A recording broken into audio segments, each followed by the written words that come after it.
Hello guys, आज हम बात करेंगे पास्ट सिंपल टेंस की। सबसे पहले बात करेंगे पहचान की। वाक्यों के अंत में आया, गया, हुआ, हुई आदि शब्द आते हैं। वाक्यों के अंत में है कभी भी नहीं आता है। और इंग्लिश में वाक्य बनाते समय हमेशा वर्ब की सेकंड फॉर्म का प्रयोग किया जाता है। इसको हम और तरीके से समझें, जैसे इसके एग्जाम्पल पे बात करते हैं। सूर्य निकला, वह भूल गया, वह आया, उसने पूछा। वो सारे एक्शन जो आप देख सकते हैं कि वो हो गए। जैसे किसी को जाना था वो गया, किसी को आना था वो आ गया। मैंने खाना खा लिया, मैंने कपड़े धो लिए। ऐसे सारे वाक्य जिसमें आप कहते हो हाँ हमने ये काम कर लिया, तो वो सारे सेंटेंसेस इसी टेंस की कैटेगरी में आएंगे।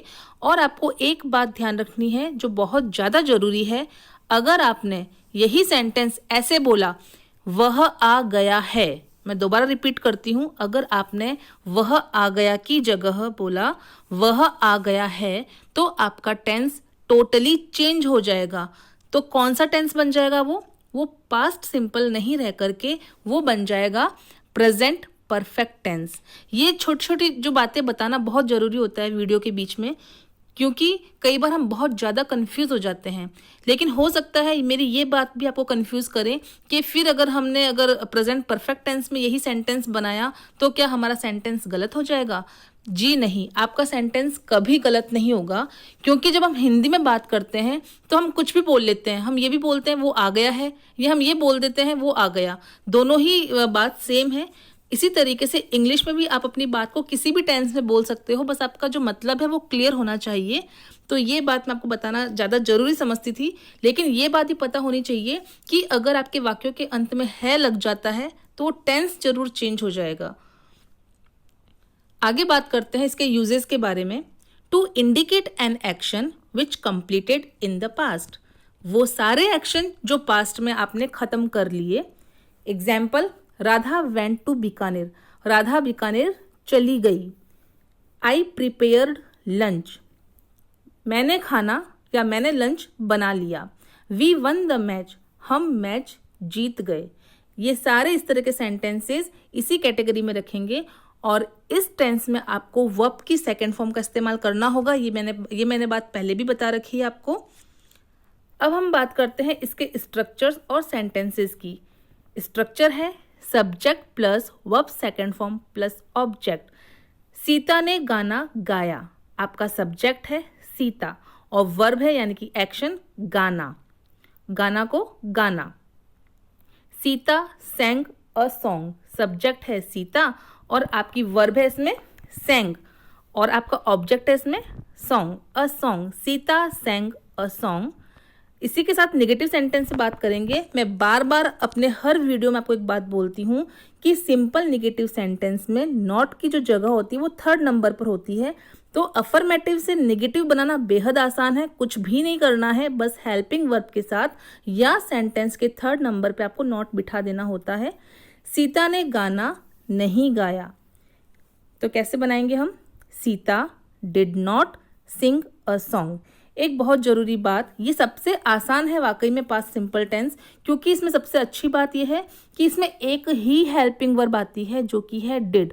और उससे भी अच्छी बात है कि डिड किसी भी प्रोनाउन के साथ आप यूज कर सकते हैं, चाहे वो ही हो, शी हो, इट हो, आई, वी, यू, दे, सीता या राम एंड सीता, सभी के साथ आपको डिड लगा देनी है।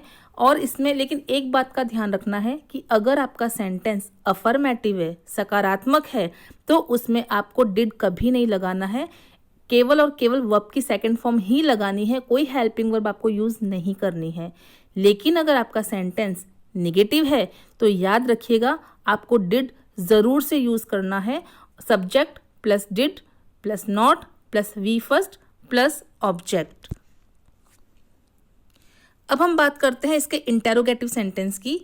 क्या सीता ने गाना गाया, यानी कि ये वही यस या नो टाइप का सेंटेंस है हमारा, तो कुछ भी नहीं करेंगे इसमें। जो हमारा सेंटेंस है इसमें जो डिड है वो सेंटेंस में सबसे आगे आके बैठ जाएगा। और सेंटेंस क्या रहेगा? Did Sita sing a song. Next है क्या सीता ने गाना नहीं गाया, इसमें भी आपको बस सिंपल सी एक ही बात ध्यान में रखनी है, आपका हेल्पिंग वर्ब तो आगे रहेगा ही रहेगा, डिड सीता, और इसमें नॉट थर्ड नंबर पर आएगा, यानी कि सीता के बाद में आपको नॉट लगा देना है। Did Sita not sing a song. Next हमारा इंटरोगेटिव टाइप सेंटेंस रहेगा। ये भी बिल्कुल वैसे ही रहेंगे जैसे हमने पिछली बार जो सेंटेंसेस बनाए हैं इंटरोगेटिव के। बस आपको एक ही चीज़ करनी है, WH वर्ड जो है वो सबसे पहले लगा देना है, बाकी स्ट्रक्चर सेम रहेगा। इसमें हम यस या नो में जवाब नहीं दे सकते, इसीलिए हमको WH टाइप वर्ड लगाना पड़ता है, क्योंकि सीता ने गाना क्यों गाया, अब क्यों गाया उसका रीज़न क्या है वो आपको देना पड़ेगा। तो why did Sita sing a song, same अलग, सीता ने गाना क्यों नहीं गाया, तो इसमें भी वही चीज़ रहेगी, वाई आगे लग ही जाएगा और नॉट यहाँ पर फोर्थ प्लेस पर आके बैठेगा। Why did Sita not sing a song. मैं आपसे एक बात कहना चाहूँगी, स्ट्रक्चर्स ज़्यादा मुश्किल नहीं है, ज़रूरत है उनको समझने की, साथ में प्रैक्टिस करने की।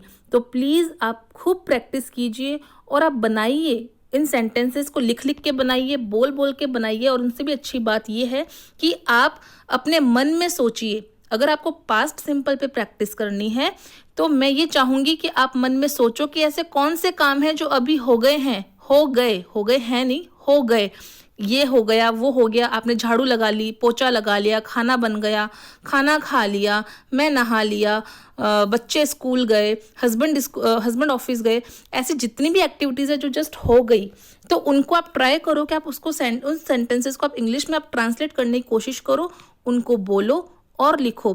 इस तरीके से आपका ये सेंटेंस बिल्कुल आपके कंट्रोल में आ जाएगा। अगर आपको मेरा ये वीडियो अच्छा लगा और आपको वाकई में लगा कि मैंने आपको बहुत अच्छी बात बताई और इस टेंस को बहुत कम शब्दों में बहुत तरीके से समझा पाई हूँ, तो प्लीज़ आप मेरे चैनल को सब्सक्राइब कीजिए, लाइक कीजिए और कमेंट कीजिए। Thank you.